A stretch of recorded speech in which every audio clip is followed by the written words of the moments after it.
Hello students, I welcome you all to my channel. I hope you all are doing well. सब खैरियत से हैं, ध्यान रख रहे हैं आप सब अपना, एंड सिंसियरिटी के साथ में, पूरी कंसिस्टेंसी और डेडिकेशन के साथ में आप अपने एग्जामिनेशन की प्रिपरेशंस में लगें।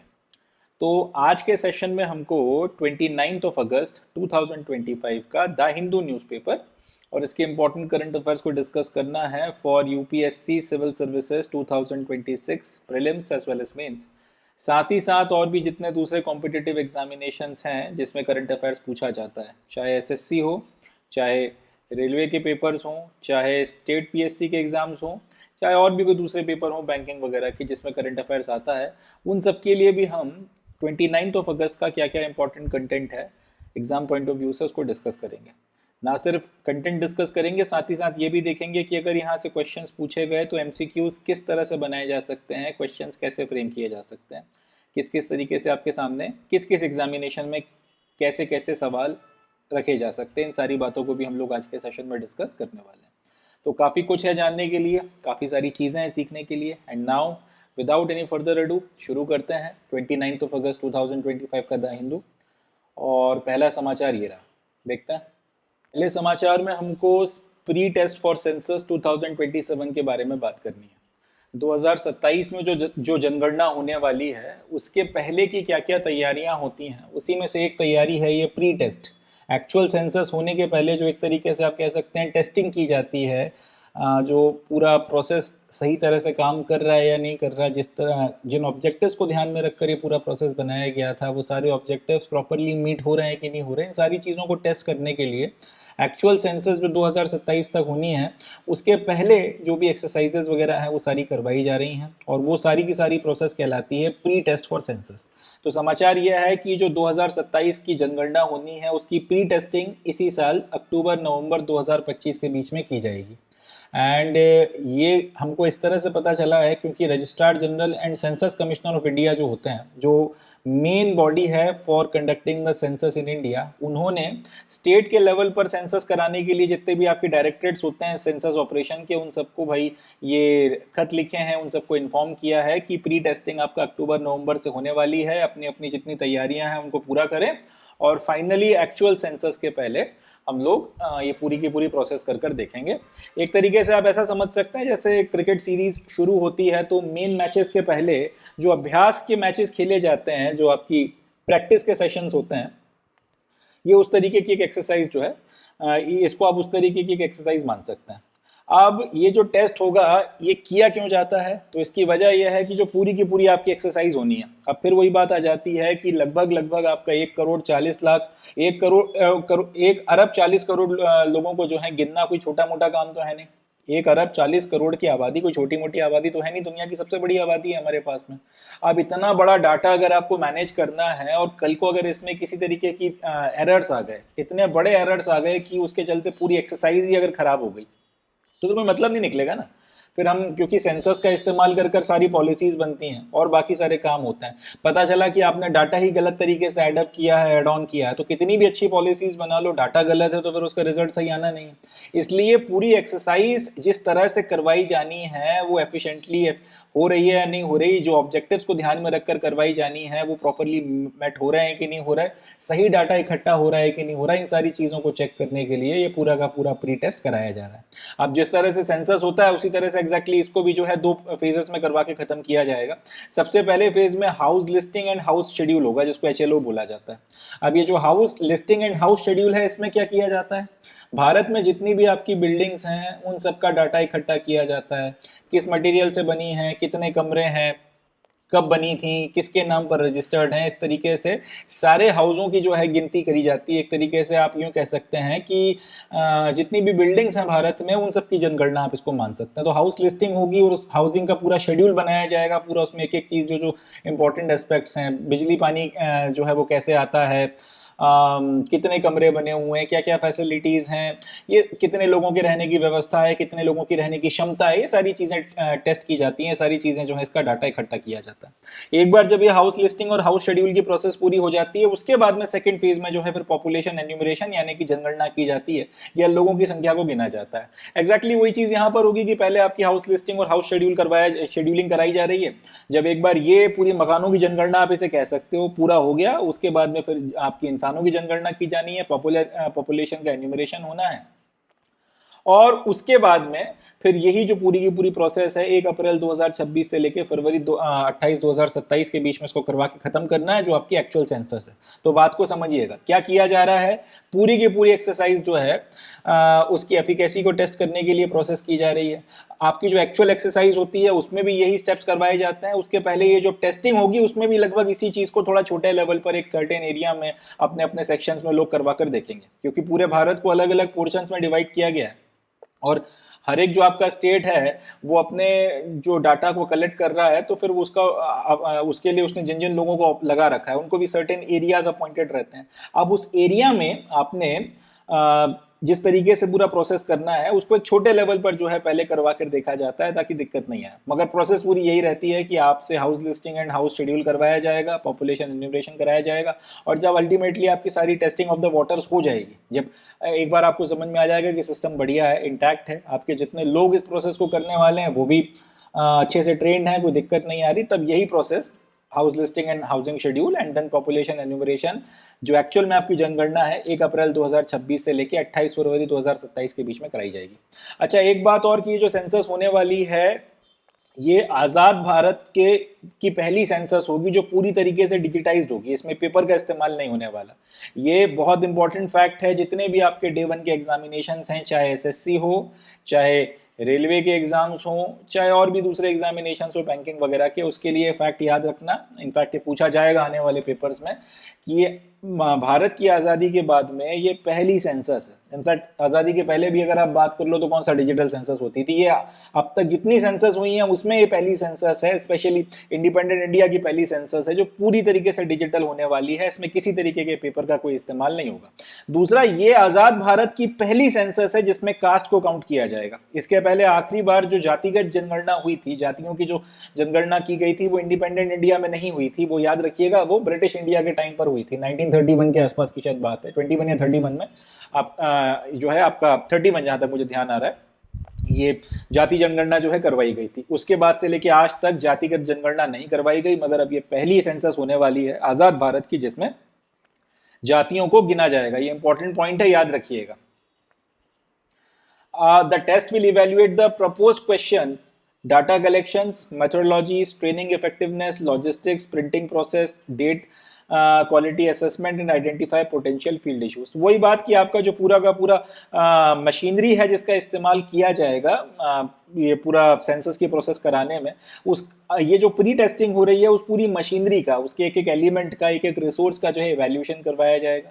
जो जो क्वेश्चंस आप पूछने वाले हो उनका जो है एक तरीके का इवैल्यूएशन होगा। डाटा कलेक्शन करना कैसे है, डाटा हैंडलिंग कैसे की जाएगी, क्योंकि अल्टीमेटली ग्रास रूट लेवल पर जो आदमी जाकर काम कर रहा है अगर उसने डाटा कलेक्शन में एरर दे दिया या डाटा कलेक्शन के बाद उसकी हैंडलिंग में अगर एरर आ गया तो फिर ये एरर आगे बढ़ता जाएगा और पूरा का पूरा जो सेंसस है उसमें एरर बहुत ज्यादा हो जाएगा। एरर जितना ज्यादा हो जाएगा उतना ज्यादा जो है आपके डाटा में डिफेक्ट आ जाएगा, और डाटा का फिर डिफेक्ट जितना ज्यादा होगा वो फिर पूरी की पूरी जो पॉलिसी मेकिंग आपकी की जाती है, क्योंकि पॉलिसी मेकिंग की जाएगी ये जो पूरा डाटा है आपका इसको ध्यान में रख के उस पॉलिसी मेकिंग का जो है वो सत्यानाश करके रख देगा। तो इसलिए इससे बचने के लिए बहुत इंपॉर्टेंट है कि डाटा कलेक्शन सही तरह से हो रहा है नहीं हो रहा, इस चीज को चेक किया जाए। जो मेथड्स इस्तेमाल किए जा रहे हैं उनका इस्तेमाल, जो ट्रेनिंग की इफेक्टिवनेस है वो कितनी ज्यादा बेहतर है, आपके लॉजिस्टिक्स पर्याप्त हैं या नहीं, ये जो पूरी प्रोसेस कराई जा रही है, हालांकि ये तो डिजिटल प्रोसेस होने वाली है मगर इसमें भी अब काफी सारे जो हैं आपके ट्रेनिंग मॉड्यूल्स वगैरह बनाए जाते हैं, उसकी प्रिंटिंग प्रोसेस वगैरह सही चल रही है नहीं, क्वालिटी असेसमेंट और पोटेंशियल जो आपके फील्ड इश्यूज हैं जो जो आ सकते हैं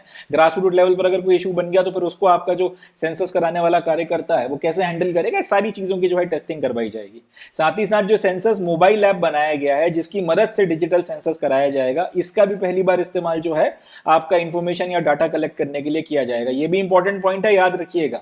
क्या क्या पॉइंट है? आजाद भारत के बाद पहली सेंसस है जो डिजिटल होने वाली है, इसमें पेपर का इस्तेमाल नहीं होगा। पहली चीज, आजाद भारत में ये पहली सेंसस है जिसमें कास्ट जो है उसकी काउंटिंग की जाएगी, जातिगत जनगणना की जाने वाली है। तीसरी बात, ये सेंसस जो है इसके लिए पूरा का पूरा सेंसस मोबाइल ऐप जो है इसको बनाया गया है। अब ये जो सेंसस मोबाइल ऐप है ये पहली बार इंफॉर्मेशन या डाटा कलेक्ट करने के लिए इस्तेमाल किया जाएगा। And last but not least, 2011 के बाद में ये 2027 में अब सेंसस हो रहा है। लगभग 16-17 साल का जो गैप है इस बीच में आ गया। क्यों आ गया? 2011 के बाद में अगला सेंसस 2021 में होना था। 2021 वाला सेंसस इसलिए नहीं हो पाया क्योंकि तब कोविड हो रखा था। अब कोविड और उसके बाद में फिर कोविड-19 के फिर जो प्रभाव आपकी इकोनॉमी पे, समाज पे और बाकी सारी चीजों पे पड़े, उससे उभरने में इतना वक्त लग गया। एंड फाइनली अब आपके पास में रिसोर्सेज हैं, जितने भी इश्यूज हैं वो सारे खत्म हुआ चुके हैं। सेंसस ये आपका जो पूरी वो महामारी आई थी कोविड की, तो फाइनली अब हम लोग तैयार हैं। अब यहाँ से एक इंटरेस्टिंग बात ये रहेगी देखने वाली कि 2027 से अब 10 साल का जो गैप है, तो 2037 में अब अगली सेंसस करवाई जाती है, या 2011 के बाद जो 2021 का आपका क्रम टूटा है इसी को कंटिन्यू रखकर फिर आपका 2031 में सेंसस करवाई जाती है। पर्सनली मेरा मानना है जहां तक है 2037 वाला जो है वो ज्यादा बेहतर रहेगा, क्योंकि अब कोई मतलब नहीं बनता 4 साल बाद फिर इतनी बड़ी एक्सरसाइज को किया जाए। तो जहां तक मुझे लग रहा है वो 11 से 21, 31, 41 वाली साइकिल तो अब टूट गई है। 37 से ये 27 से 37, 47, 57 इस तरीके से जो है साइकिल चलेगी। देखते हैं खैर उसमें क्या निकल कर आता है। बट ये जो है आपका समाचार है। तो इस समाचार में से क्या क्या पॉइंट्स आपको याद रखने हैं? पहला तो ये याद रखना है कि भारत में सेंसस करवाता कौन है। जवाब हो जाएगा registrar general and census commissioner of India जो है वो सेंसस को करवाता है। पहला पॉइंट ये लगभग सबको पता रहता है, बहुत बेसिक क्वेश्चन है, शायद ग्रुप सी या ग्रुप डी के किसी एग्जामिनेशन में आ जाए। दूसरा क्वेश्चन कि स्टेट लेवल पर जो है वो सेंसस कराने की जिम्मेदारी किसकी है। अब ये यूपीएससी लेवल का क्वेश्चन हो जाता है क्योंकि लोग उसको देखते ही नहीं। तो इसका जवाब है डायरेक्टरेट्स ऑफ सेंसस ऑपरेशन जो है वो स्टेट लेवल पर सेंसस के सारे ऑपरेशंस को देखने के लिए जिम्मेदार है, राज्य के लेवल पर वो सारी चीजों को हैंडल करता है। दो क्वेश्चन तो ये बन गए। इसके बाद में तीसरा क्वेश्चन ये बनेगा कि सेंसस जब करवाई जाती है तो उसके कितने फेजेस होते हैं। जवाब है सेंसस के 2 फेजेस होते हैं। पहले फेज में हाउस लिस्टिंग और हाउस शेड्यूल करवाया जाता है। House listing and house scheduling में क्या होता है, पूरे आपके भारत में जितने भी मकान हैं उनकी जनगणना की जाती है, उनके बारे में इंफॉर्मेशन वगैरह कलेक्शन किया जाता है, सारी चीजें होती हैं, शेड्यूल बनाया जाता है उनका। और उसके बाद में फिर पूरे देश में जो है पॉपुलेशन एन्यूमरेशन करवाया जाता है जब house listing and housing schedule पूरा हो जाता है, एंड इसमें जनगणना की जाती है। ये भारत की पहली जनगणना है, याद रखिएगा। ये भारत की इंडिपेंडेंट इंडिया की कह लें या ओवरऑल जब से सेंसस शुरू हुआ तब से ही कह लें, 1871 या 72 के आसपास से, जिसमें ये पहली बार हो रहा है कि ये डिजिटल सेंसस रहेगा, पूरी तरह डिजिटाइज्ड है, पेपर पे कोई काम नहीं होना। एंड दूसरा, ये पहली सेंसस है आजाद भारत में 1931 के बाद में जिसमें कास्ट को जो है गिना जाएगा। इंडिपेंडेंट इंडिया में पहली बार जातिगत जनगणना करवाई जाएगी। And last but not least कि इसमें जो मोबाइल ऐप का इस्तेमाल किया जाएगा वो है सेंसस मोबाइल ऐप, जो आपका डाटा कलेक्शन के लिए इस्तेमाल होने वाला है। पहले पेपर का यूज होता था, डिजिटल एलिमेंट्स थे लास्ट टाइम भी, बट पेपर का यूज प्राइमरीली किया जाता था सारा डाटा कलेक्ट करने के लिए। एंड ये पहला सेंसस है जो 2011 के बाद में करवाया जा रहा है। इतने कुछ फैक्ट्स हैं जो इस न्यूज से बनकर तैयार होते हैं और उनको आपको याद रखना ही है। यहाँ से क्वेश्चंस बनेंगे जरूर, जितने भी आपके डे 1 के, ग्रुप सी के, ग्रुप बी के, ग्रुप डी के एग्जामिनेशन हैं, यहाँ पे से ये जो 4-5 फैक्ट्स हैं इस वजह सवाल यहाँ से बनाए जा सकते हैं। चलें, that's it from this news. आगे बढ़ते हैं, नेक्स्ट न्यूज देखते हैं।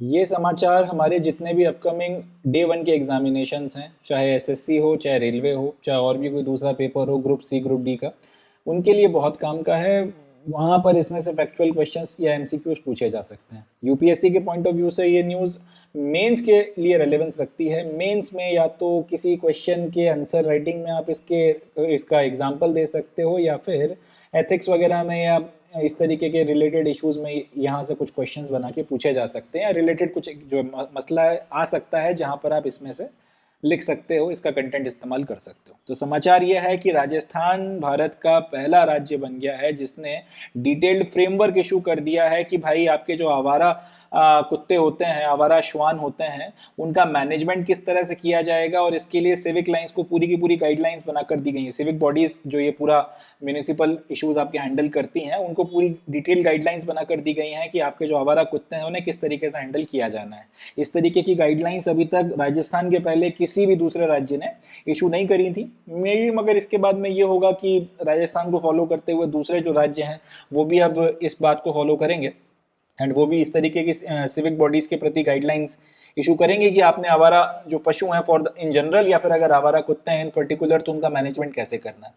अच्छा, ये पूरा का पूरा जो गाइडलाइंस है इसको इशू इसलिए किया गया है क्योंकि रिसेंटली सुप्रीम कोर्ट ने एक रूलिंग दी थी जिसमें उन्होंने मतलब बताया था कि भाई किस तरीके से आपने जो आपके आवारा कुत्ते हैं, स्ट्रे कैनाइंस हैं, इनकी पॉपुलेशन को किस तरह से डील करना है, किस तरीके से इनको हैंडल करना है नेशनल कैपिटल रीजन में, जो एनसीआर का पूरा इलाका पड़ता है जिसमें दिल्ली भी आ जाता है, नोएडा का कुछ इलाका है, गुड़गांव का कुछ पोर्शन आ जाता है, जो पूरा आपका एनसीआर का रीजन बनता है। उसमें जो आवारा कुत्तों के चलते काफ़ी जगहों पे काफ़ी केसेस निकल कर आ रहे थे कि वो हमला कर दे रहे हैं लोगों पे और काफ़ी डेंजरस हो गए हैं, बच्चों के लिए खास तौर पे जो है वो डेंजरस हो गए। इन सारी बातों को देखते हुए सुप्रीम कोर्ट ने पूरा का पूरा जो है जजमेंट दे दिया इसके ऊपर कि भाई एनसीआर के इलाके में किस तरह से इन आवारा पशुओं की पॉपुलेशन को, आवारा कुत्तों की पॉपुलेशन को हैंडल किया जाएगा। इसी से इंस्पिरेशन लेते हुए राजस्थान ने फिर ये कदम उठाया है और डिटेल फ्रेमवर्क जो है कि भाई आवारा पशु, आवारा कुत्ते हर जगह होते हैं तो इनका मैनेजमेंट कैसे किया जाए, और जो लोग करेंगे, जो सिविक बॉडीज आपकी करेंगी, म्यूनसिपैलिटीज वगैरह करेंगी, वो किन बातों का ध्यान रखते हुए इस पूरे के पूरे मैनेजमेंट को करें, उसको लेकर आपका डिटेल ये गाइडलाइंस इशू कर दी गई और ये इस तरह से राजस्थान ने इस मामले में, इस मैटर में लीड ले ली।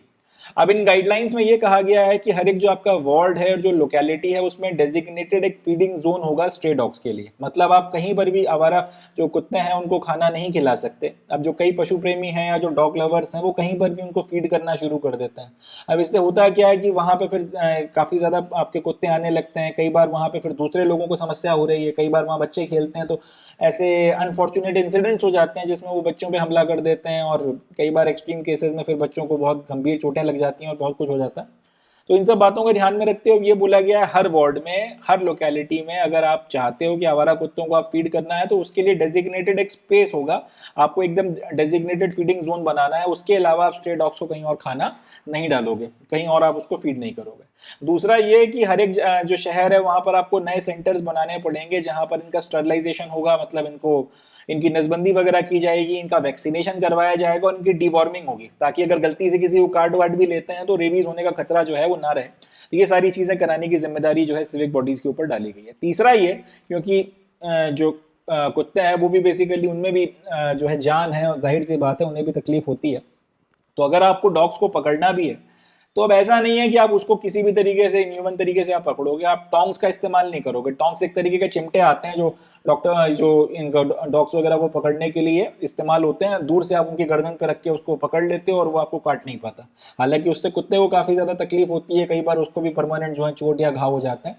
तो टोंग्स का इस्तेमाल जो उस पर बैन लगा दिया गया है। इसी तरीके से आप तार या वायर्स का यूज नहीं कर सकते, या नूजेस जो बनाते हो, जो फंदे जैसा बनाया जाता है, रस्सी से बना लिया या इसी तरीके के वायर्स की मदद से बना लिया, उससे भी फिर उसकी गर्दन में डाल के उसको पकड़ रहे हैं, सारी चीजें कर रहे हैं, ये सब नहीं होगा। इसकी जगह पे ये बोला गया है कि आप जो है या तो जो प्रशिक्षित आपके डॉग कैचर्स हैं उनको लेकर आओ या फिर ट्रेन करो ह्यूमन तरीके से हैंडल करने के लिए, या तो आप उनको जो है अपने हाथों से ही पकड़ो या फिर उसके लिए आप जो विग नेट्स आते हैं उनका इस्तेमाल करो। या जैसा कि आपने वो देखा होगा, बेसिकली आपके घरों में जो चाय की छन्नी है उसको आप बहुत ज्यादा बड़ा कर दो तो उस तरीके के जो नेट्स आते हैं, और नेट उसमें थोड़ा लंबा होता है, बड़ा होता है, उसी तरीके के नेट्स की मदद से अगर आप जो है इन कुत्तों को पकड़ोगे, या फिर अगर वो अवेलेबल नहीं है तो अपने लोगों को ट्रेन करो और हाथों से फिर जो है उनको पकड़ना है। मगर ये तार और ये नूजेज और ये चिमटे विमटे का इस्तेमाल कर डॉग्स को जो है नहीं पकड़ा जाएगा, ये बात भी अपनी गाइडलाइंस में क्लियर कह दी गई है। तो ये सारी गाइडलाइंस हैं और इनका इस्तेमाल कर अब जो है डॉग्स वगैरह की कैचिंग और उनकी पॉपुलेशन जो है इसको मैनेज किया जाएगा। अच्छी गाइडलाइंस हैं, सेंसिबल है एंड लॉजिकल है।